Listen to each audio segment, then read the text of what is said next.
church. So merong good news. Ayan. Na-script mga pala yung kalsada. So as you can see, ayan yung dating kalsada, yung maliit na siguro. So ito na yung bago. Ay, alakas ng hangin. So ano, kita niyo yung ulap, ang ganda ng form dahil sa hangin. So ito yung dating area na pinagkukunan namin ng mga tambakin sa church. Ayan yung maliit na yun. So ngayon, ito na siya, na-script na. Yay, thank you Lord. Hindi na gano'ng mahirap sa lockdown. Medyo halikabok mo alam. At saka pag nagkataong umulan dito, medyo maputik siguro. So ayan yung mga magawa. So papasok sila doon. Diretso doon ang highway. Ayun yung dalawa. Grabe yung bilis nila lumakad.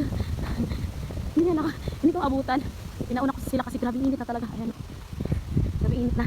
Late na kasi kami nagising. Grabe late na kami nakawigaling church. So nakakapagod. So ito na kami. Malapit na kami church.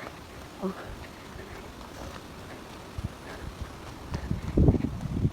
Ayan, connectan nyo. Yan talaga yung daanan namin. Pag natambakan, magiging maayos na siya.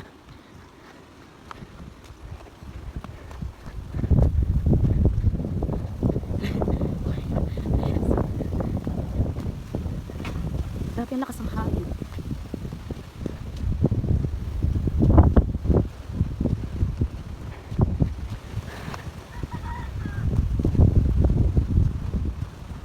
Ayan. Jack. Si Jack. Lubong. Hanakay. Ito yung jersey. Kita nyo.